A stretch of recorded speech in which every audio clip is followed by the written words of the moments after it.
Welcome to this episode of Level with Emily, featuring a chat with composer Kristofer Eng about the game It Takes Two and his music in it.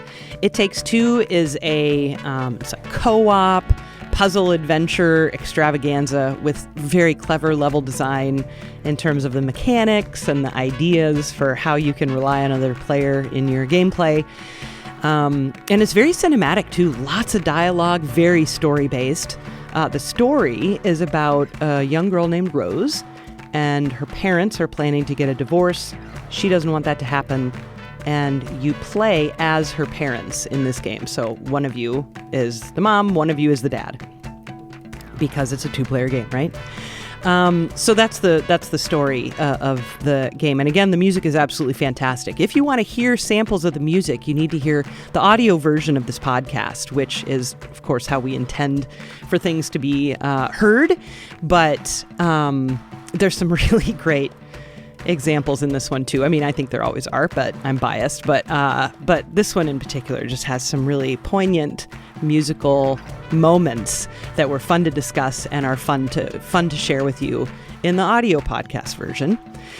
Oh yeah, and another thing that we talk about with Kristofer is a company that he co-created called Elias.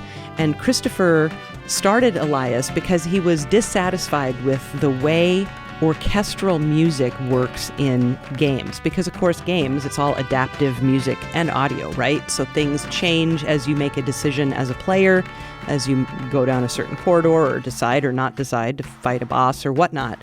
And his goal with Elias software is to make orchestral music in games sound like it's linear, and that's a tall order, and so it was fun to talk to him about that as well. A couple of things. Join us on Discord, please. Link is down in the show notes. It's free.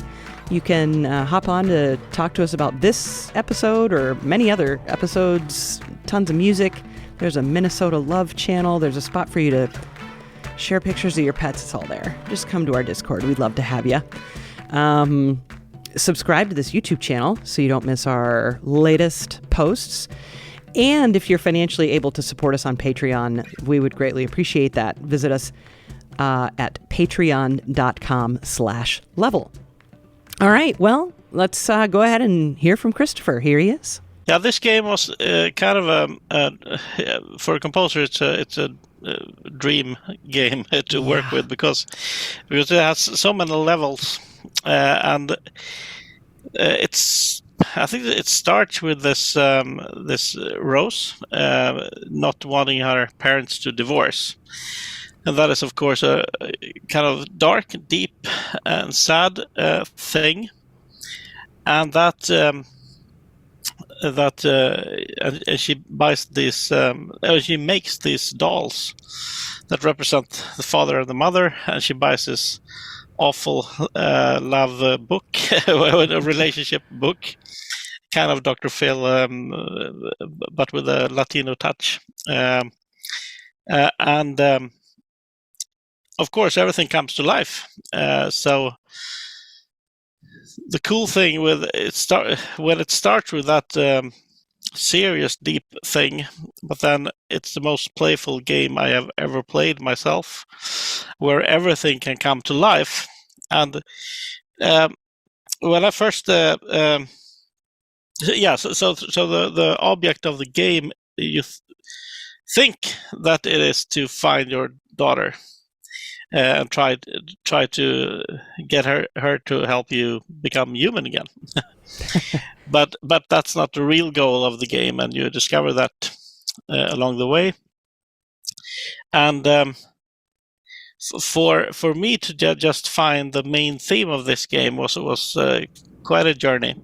Oh, because in the beginning, I didn't get much to go on in the beginning, but there were so many ideas throwing in the air, and at first I thought, well, this is a puzzle game, and with a lot of crazy things and fun things to do. So my first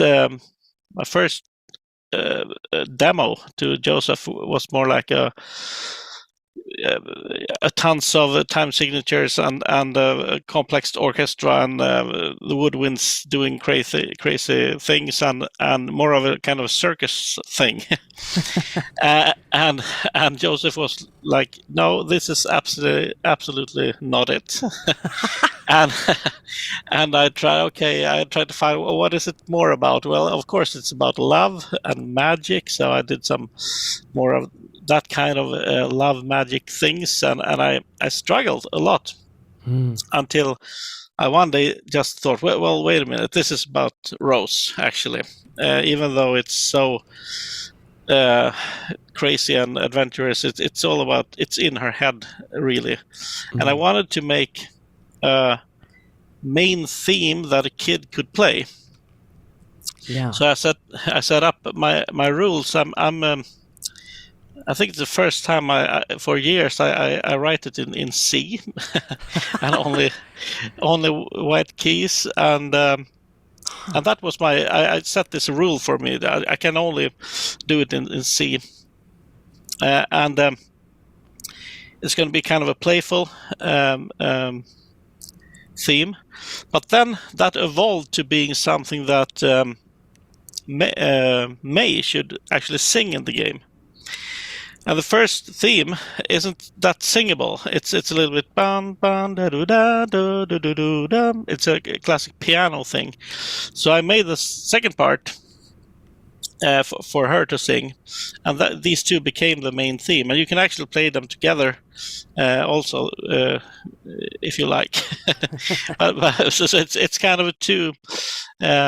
It's a main theme and a second theme, but at the end of the game, the second theme becomes the main theme, and so on. Okay. And you were actually asking about the game, but for me that is the game. How things can become. You can be surprised all the time, and your first idea will not be the one you end up with. It's been like that for the whole game. Oh yeah, I mean the score.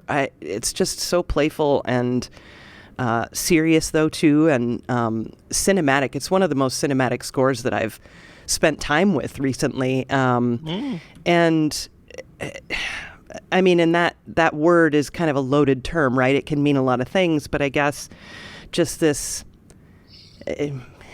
Epic is kind of evokes different things too, but just a big orchestra doing fun orchestral things like with little quotes here and there from the classical world, which we'll get into later. But I just appreciated how orchestral it was, and of course there are electronic elements too, especially in the space tracks, right? Which makes sense. But I really enjoyed how really kind of traditionally classical the orchestra was. You know what I mean? Yeah, but I love that. I love that you say that because I have when I do orchestral things, I'm kind of old school and I want it to sound like an orchestra. Yeah. So I'm not too big a fan of the blockbuster libraries out there that you can just do a chord and it sounds fantastic, because I can't go anywhere from there. So I need it to be more traditional with every single instrument and so on. And for this, actually, I knew that there was so much music to write for this game. It's over 12 hours, I think. Oh, wow. So I knew that. Yes, I knew that we will never have time to have a real orchestra, sadly. But then again, in my other job with Elias, I have a great connection with a company called Orchestral Tools. So, and I've used their libraries a lot, and I think that is what made it, at least today, sound quite authentic. Yeah. Yeah, I'm sure in 10 years when I listen to it, I will, because it's been like that for forever. You think that things you did in the 90s sounded orchestral, but you don't think that today, and so on. But I did my best. And that was also mainly on me, that part, the orchestral things, because we were two composers with Gustav and me. Gustav Grafberg. Yes, and we divided it so that I will do all the orchestral things, but it actually, since the amount of music in this game, we had to help each other, and I think some of the orchestral things that Gustav did, even though I think it was almost the first time he did it, became really, really good. So one favorite part of music for me is the in the clock. It's a fantastic orchestral theme. So that was very cool. Yeah. They're also, one of the things, that is unique, I think, about the game is how much dialogue there is during the gameplay, right? So, that must have implications for the type of music you wrote. So talk to me a little bit about that coupling there. Yeah, first of all, there's a ton of cutscenes in the game, and with a lot of dialogue. And again, that was supposed to be mostly on me, the cutscenes, but Gustav did a lot of cutscenes as well. And then you almost became more like it becomes more like a film score, right? Yeah, and we actually took an opportunity here to make it. We wanted, of course, me being I love adaptive music. In this game, it was hard to do for some reasons. We can talk about that later. But I took the cutscenes and made them very Mickey Mousing, if you like. Like every time Hakim enters a cutscene, everything he does is with this flamenco guitar. And I also wanted this flamenco to be kind of cliche flamenco. I want it to be because he's a kind of cliche himself. So I wanted the flamenco also to be kind of a cliche. And we actually did, because it took forever for me to do these scenes, and when I needed help from Gustav, he doesn't play guitar. So what we did was I made a palette of flamenco things for him to work with. So even when I play the game, I'm not really sure when I did the score for a cutscene or if Gustav did it with my guitars. So we always had to find this kind of solutions because there was so much music. Yeah. And I think it worked. I don't think we didn't cut so many corners. We both me and Gustav we were in love with this game, so we gave it everything we had just to make it the way we wanted.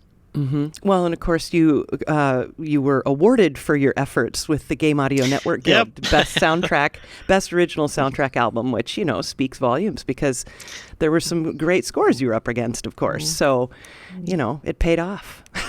Yeah, it did. Yeah. I'd love to talk about a couple of specific tracks. Extermination jumped out at me just because of the Flight of the Bumblebee stuff inside there, which is very fun. So talk to me about writing that track. Yeah, it was a little bit like, I'm laughing now because of another interview that I said that I thought I was so clever because there's actually a bumblebee disguised as the wasp queen. Okay. Yeah, and I thought, well, I'm gonna hint that somehow in the music, and then I thought of a Flight of the Bumblebee. But then when I played the game, you already know that when you because you get that information from the squirrels, I think. but even though I didn't give these clues, I thought it was a fun thing to do. That I wanted that particular music to be very what do you call it? Open and atonal and like that, and that's the Wasps' music. And then the Wasp Armies is this percussion thing that I also did. But then they are infiltrated by this bumblebee. So the bumblebee needs to be in the music somehow. And I just like the idea to include that into the track. And I think that also gives the track a little bit for you wait for the next time it's going to show up and so on. So it gives a little bit energy to the track. Yeah, definitely. And I was going to ask you about the drumline break in the middle. So that's the Wasp Army? Yes. Yeah. Yeah, and that was kind of a favorite part for me to do because I had this... it's an analog synth called Analog Keys, I think. And I love the analog sounds, the drum sounds in there. Okay. Because they were kind of, filtery, squashy snares and things like that. But so I wanted to build kind of the Wasp snares. So I had my own 3 snares that I use all the time, acoustic, and then I trigged my analog synth and mixed it together, so I could get my own sound for the Wasps, and I wanted it to be like this, this American marching band feel to it. Yep. It does. Yeah. So yeah, I had a lot of fun with this. I think I put a little bit too much time and love into that, but I had so much fun to do it. Yeah. So. Yeah. Pirates Ahoy is another one that I just thoroughly enjoyed, and that one reminds me of a Dave Brubeck tune, and I wondered if that was maybe part of the inspiration for that 9/8 rhythm with the 1-2-1-2-1-2-1-2-3. No. No, it's exactly. I have a lot of inspiration on that track, and the first one is we have this Swedish folk music style called polska.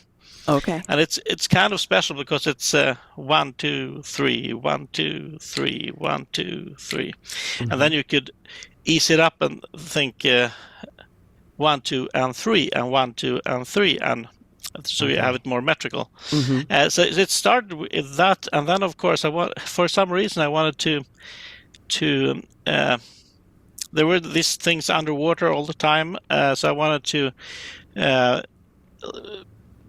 what do you call it? Paraphrase Jaws a little bit. Okay. So instead of ba bap, I had ba bap. So so that is there some here and there, and that was actually the first score that I did. I think it's the first for the whole game. Oh wow! Yeah, and. So I also, I want to have this rhythmical feel of the orchestra, and not as big orchestra as I have later in the game. And you come to this, but I love this. There are ships circling around in a certain place, and to me it felt a little bit like. I don't know, Pirates of the Caribbean ish, but still kind of Arabic. So that is why the music shifts a little bit there. Okay. And then when you win this, then you go back to the really cheerful polska, the Swedish, with a more traditional thing. But then, of course, you meet the octopus there at the end. And that is when I shifted to do a more kind of blockbuster sound to make it bigger, because he was so big. So, as you mentioned, Gustav Grefberg also wrote some music, and you kind of hinted at the division more or less, that, you were supposed to do all the cinematics, but then there was so much music. So could you talk a little bit more about the division? And he's always been a favorite of mine as well, and I've never had the chance to interview him, but I've been fond of his music for a long time as well. He's obviously quite talented. He's great, and he's been almost from start in the Swedish game industry. Right. And when it comes to electronical things, he's kind of a master. but also his experience is he's done so many games, and I think actually that we learned a lot from each other doing this game, because he would be in the beginning he would be kind of annoyed with me when I want everything to be authentic. So even the theremin is a real theremin that I play, Nice. and I was always like that. Oh, we can't do this. We can't do this. We need to have everything needs to be real guitars and real percussion and so on. But after a while, he started himself to buy, about this drum. He prepared his piano and started to. So I think he got inspired by that. And I, on the other hand, got inspired by his extremely efficient workflow and how fast he can find. For me, it could be like to find the right music for a scene could take days. Yeah. And for him, it takes 5 minutes, and he knows what he want to do. So that's where I learned a lot from him. In that way, and of course, all his. I love all the the electronical things he did for this game, and we also discovered. At first, I think both me and Gustav we like to work alone a little bit and then collaborate. But in the end, we just collaborated in everything, because it always got better when we did it together. and even for me also being able to play slap bass and guitar on his things was so fun to do. So we pushed each other into a lot of fun directions. Mm-hmm. So can we talk about your background a little bit? You clearly play guitar and bass. Is that where you started musically, or did you start with piano? How did that work?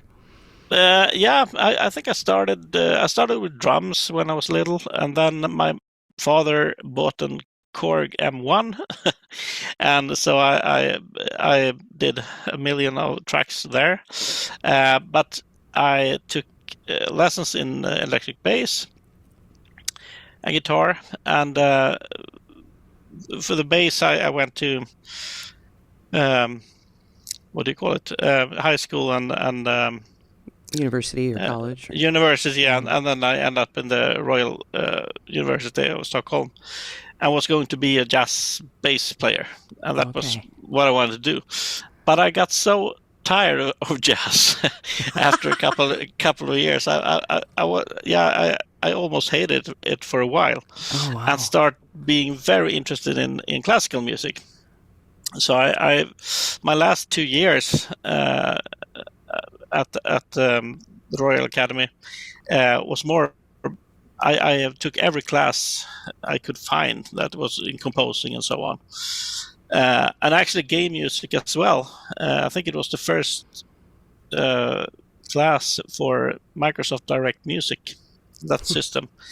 So that is where after that I started composing for theaters and TV and so on. Okay. Many years, and then my first game I think that I composed for was 2011 or something like that. It was a really big game. We were 3 composers. We had a real symphonic orchestra, so it was great. And we worked for 2 years, and it got cancelled.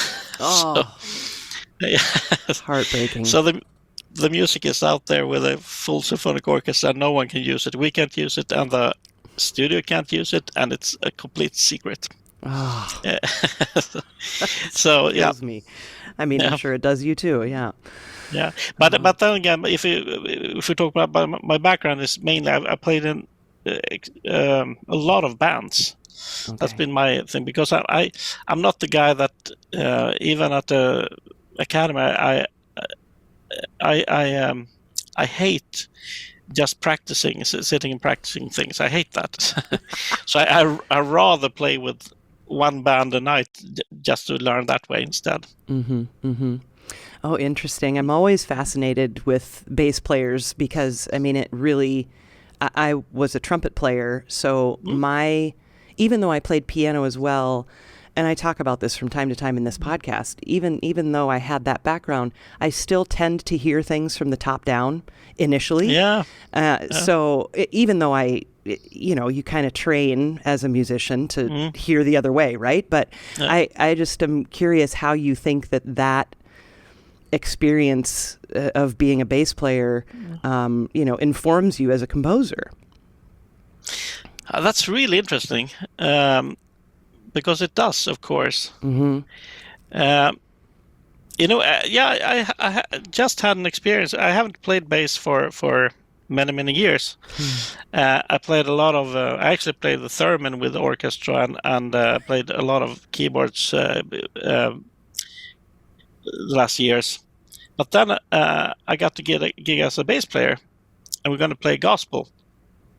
This extreme American syncopated gospel thing, and that I used to play many, many years ago. And at first I thought, well, this is going to be hard, but I realized I just picked the bass up and I could play it. And I was wondering, and it struck me that, well, you always have a main instrument that you learn at a young age that you just can play. I think, and my other instruments aren't like that. When I play drums or keyboard, I have to rehearse a bit and I have to be more. But when it comes to the bass, it's just there. And as you say, probably I'm very for both plus and minus is like I'm very. I want to have a good bottom in the music, a good bass line always. Sometimes I can get stuck with that. So, but I'm sure it has formed me away as a composer and a musician. Well, and of course you've mentioned theremin a couple of times, and I mean, what an amazing instrument. Tell me about your experience as a theremin player. Like, I don't know. I don't talk to too many. No, yeah. Sometimes I hate that I learned that because it's so. Actually, I have a band called Bright Eye Bryson. And we play symphonic rock or progressive rock or whatever. And we were supposed to have a theremin on a track, and no one in the band played that. And I said, I can try. So I did that. And then the drummer in the band is a percussionist in the, what's it called in English? The Royal Orchestra of Stockholm, I think. Mm-hmm. And they needed a theremin for a sci-fi concert they were doing. And so they called me, and I said, "Oh, okay, I'll try." and then I got the shorts, and it was extreme. So in a couple of places there were two notes, and I called the arranger and said, that theremin, I can only play one note, right? Mm-hmm. How can't you play two theremins? No one does that. That's you need impossible. Both hands for one. yeah. But he was so stubborn, so I said, okay, I'll see what I can do. So I bought this Harmonizer Pedal that could do, minor and major thirds. Okay. If you switch it. So I ended up, I trained for like 3 months for this concert, and then, it was completely, the house was full, and this big orchestra was supposed to go be the soloist, and I was like, what have I done? and it would have been enough just to play the theremin, but then I had to stand on one leg and play the theremin with this pedal. And I was kind of, but why did I do this? But after the show, it was the most fun thing I have ever done. Wow. And I loved it. And then I did it 4 more times, I think, with different orchestras around Norway and Sweden. Mm-hmm. And every time, because it's like a year between these concerts or so, every time I know that, okay, I have to practice for 3 months to do this. So if I will get the call again, I will hesitate, but I will probably say yes. because it's you don't have anything. Like I said, if I have a bass guitar, I just play it. But with the theremin, and when you walk in front of the stage, you don't know what the first note will be. So I always start with a glissando in this piece. So I go, either it goes from boa or boa. so I have to be prepared and listen. But it's a fun instrument in that way. It's so free. Yeah. Yeah. I mean, it's just one big glissando, isn't it? Or portamento. Or, yeah. Beautiful. And it's just such a clear, it's such a beautiful, clean sound always too, which I love about it. Yeah. It's very close to singing. Yes. So it's, I like it. Yeah, cool. What an interesting thing to have picked up in your life, right? Yeah.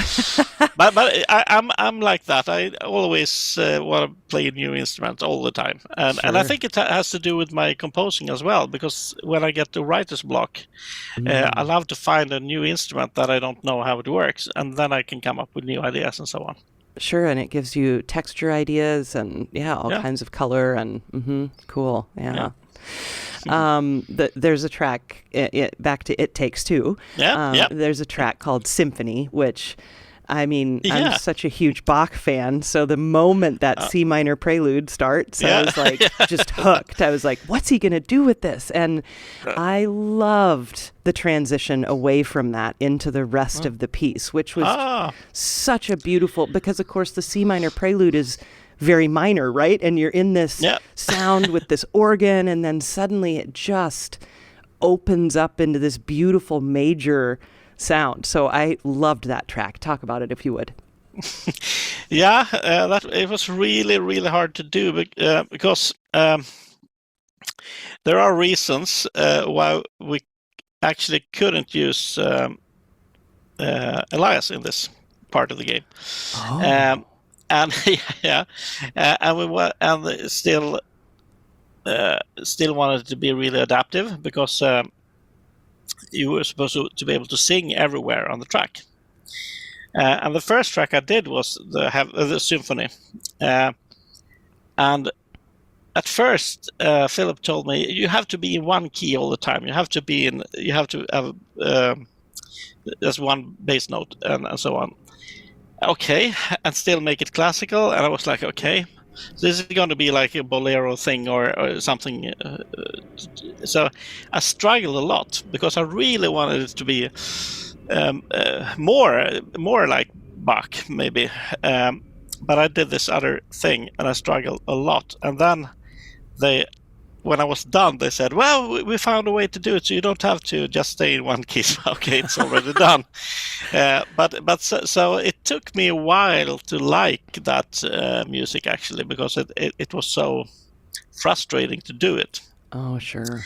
But I like it now. And then when it comes to Bach, the thing before, it's just for me, when you have a huge pipe organ in a game, that is Bach. You have to have it. It would be you need to have it. And my father is a organist. Oh, cool. And Bach, he plays everything. And also I convinced them to. We actually went up to my father's church in up north of Sweden and recorded that organ. Oh, nice. So we recorded it with I don't know, 7 mic pairs and we did an instrument out of it. Okay. So the thing you hear in the game is actually a sampled organ, but it's our sampled organ and it's my father's organ. So wow. so it's we put a lot of love to it. Mm-hmm. Yeah, that's very special. Yeah. And even there, my wife that ended up being the singing voice of May. She normally don't sing classical at all. He just never did it, so it was kind of hard for her to do this part because it's only there where you have to sing these classical things. But yes. So I think all of that heaven part of the game, it kind of blurred to me when I did it because it was so much work. but also I have some memories where it was real fun work as well.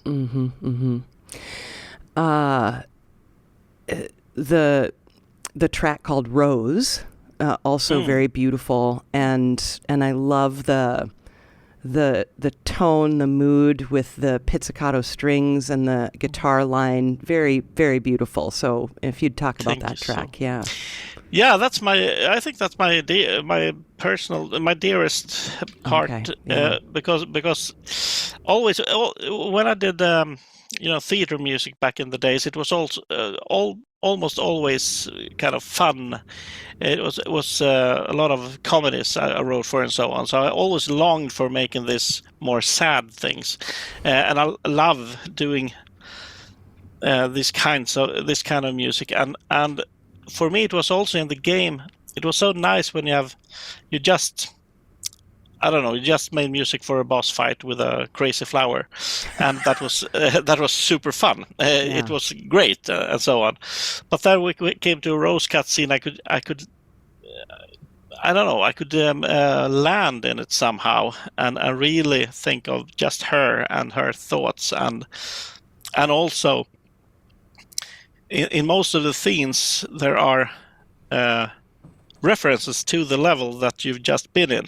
But to make that theme sound real, it's hard to explain. When we're in the game, I would I loved making it too big and almost parody of things. If Joseph wanted something that was kind of John Williams, I went all the way all the time. But when you get out of the game in the Rose scenes, she's in the house. There's no magic there. It's just pure human feelings. So I loved doing this parts, and the track Rose is actually it's bits and pieces from every place where Rose was in the game. Okay, yeah, it's just and also sorry, I just had realized strings were her sound.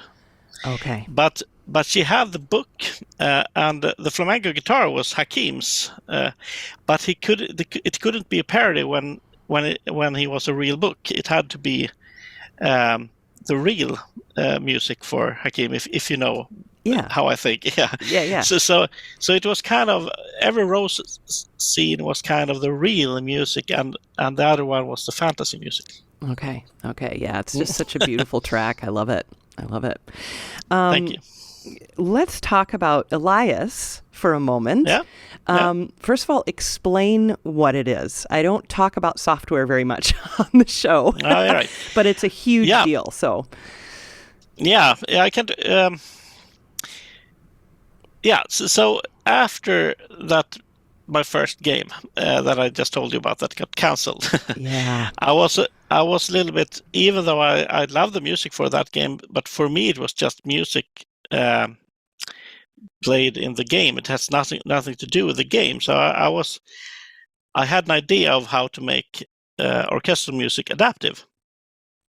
So I started this company together with Philip Benefal, my co-founder, programmer, and we did the Elias 1, which is was a tool for making an adaptive music for a place in a game. But if you needed more music, you had to have a lot of copies and a lot of instances of Elias 1. So Elias 2 and 3 was for a bigger game where you could have all the transitions would sound natural. And the thing with Elias is that it's for me still, I haven't heard anything else. It's the only way you can play level in your own pace, in your own style, and the music will still sound like it's written for you, instead of hearing that loop over and over again, and crossfading into different things. I hate crossfades. I wanted, in my brain, it's always when I play games and there's an orchestra playing, and it crossfades into another orchestra piece. It's always, for me, it's like, okay, so I have two orchestras somewhere. it's like strange. So that became my. At first, I thought I would combine this patent thing that we did with my composing, but it ended up being a company. We're 15 now, and so it took all my time. All my time was to provide a tool for other composers to work with. So for me, I needed to compose again.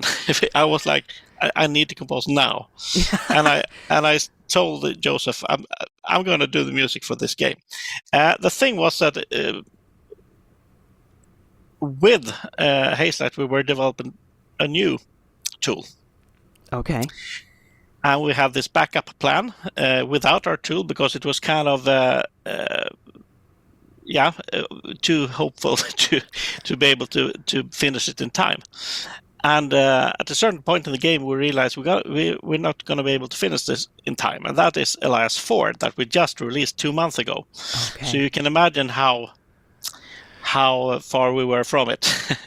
That means that, so the only thing of Elias that's in It Takes Two is me and my ideas and some technology. We have a sampler and so on, but we don't actually have the adaptive music system in that game. So that was kind of strange. but for me, it was also like, even if we would have had the Elias inside the game, my role would still be to be just the composer, because that was what I wanted. I want to be away from everything that has to do with technology for a while, because I was kind of, I need to compose. Yeah. So it's kind of strange. It wasn't in this game. It was in A Way Out. We had Elias in, but that was Elias 3. Yeah. And so you decided to start it just because you felt like other middleware just wasn't wasn't painting the music the way you wanted it painted. Yeah. Exactly, and because the other 2 or 3 that's out there were fantastic and are fantastic in what they do. It was just that I didn't feel that I had ever heard a score that sounded linear to your non-linear experience, and that for me is adaptive music. Sometimes when I talk about adaptive music, people tend to think like, okay, like Beat Saber or Guitar Hero, but no, the opposite. It's like when you play a story in a game, the story isn't even played yet, and you don't know how you're going to play the story, but you still want the music to sound like it was written to your precise way of playing the game. And that was what I thought and still think is missing without Elias. Yeah. It's a hard thing to do. It's so complex, right? Yeah, it is. Yeah. And they were also, I wanted to make Elias so that you don't have to adapt too much as a composer. You write in your, because I just came from a game where we had a live symphonic orchestra, so I couldn't rely on, there are other solutions where you have like one bar things that you can connect to each other and so on. I didn't want Elias to be that. I wanted Elias to be made for live music. Sure. So that was my approach. And also I have missed motifs in games for so long time. So that was one of the first thing we added to Elias. So you can actually have motifs that play in sync with the music and so on. Oh, cool. Okay. Yeah. It definitely seems like it's filled a necessary hole in how music works in games. Yeah. Yes, and I really want to use it myself in a bigger game also, because I've seen so many. There are so many great games out there with Elias, like Mutant Year Zero is the music is so awesome with the adaptiveness that only Elias can do and so on. But hopefully, when I do my next game. Well, to completely change the subject again, Yep. I must Yep. say, when I was in classical radio, I completely fell in love with a Swedish composer named Franz Berwald, who does not get nearly enough attention in the world, in my opinion. So All right. I didn't know if you, just completely kind of fangirling about talking to someone Swedish, have any opinion on Franz Berwald at all. But I think, I think I've heard some of his music, and I think it's great. Yeah. But I'm that kind of, I don't listen too much to music. When I got kids, it's more like I'm listening to their music and so on. So, but the thing I've heard from him has been great. Yeah. I know what you mean with listening. We have, as musicians, I think, very limited time to listen to anything other than what we need to listen to in that moment, Exactly. That's where I kind of get stuck. Sometimes I'm like, oh, I really want to hear this new album, but I really need to listen to these other things first before I can devote listening time to that, Absolutely. And then this is kind of funny thing when you many years this game that got cancelled, it was a very atonal music, interesting. really complex, and that was where that was my normal music then. And then I got this gig many years ago. I was supposed to write, and I did write a mass for a choir. Oh my! Yeah, and this was a small church in Sweden with this normal church choir. Mm-hmm. And the first thing I played for them, they were kind of shocked. I was like, "Why isn't this normal?" When I listen to it now, and I actually tried to get this normal Swedish church choir it was so complex because that was in the world that were my ears were in that world. If you if you listen a lot or work with a lot with a certain kind of music, you tend to think it's normal, but it isn't. So and exactly as you say, it depends so much what you're working on. If you, yeah. Well, I mean, God, the music is so wonderful for It Takes Two. The game is so wonderful. It's just such a fun experience to play, and such creative level design too, in terms of, when you make a 2-player experience, you have to be really, right? You want it to be fun to interact with your co-player, your cohort. So really, really brilliant game. Yeah, I agree. The design, it also, I think that is why it was so fun to work with this, because Joseph wanted every level to be unique. So if you're an expert in tree level, for instance, that won't help you in the next level, and so on. And all the design is completely different in every level. So we also decided that the music style should be different in every level. That was, of course, challenging, because you still need to have some glue to bind it together. But we decided that Rose and Hakim will be the glue, because there's cutscenes all over. They will hold this together, and let's just do crazy things. And that was so great, because when you have, for instance, when I worked with Tree for a long time with this atonal classical music, and the next month, I think I worked with Backstage, and I got to just, there's no libraries whatsoever in that.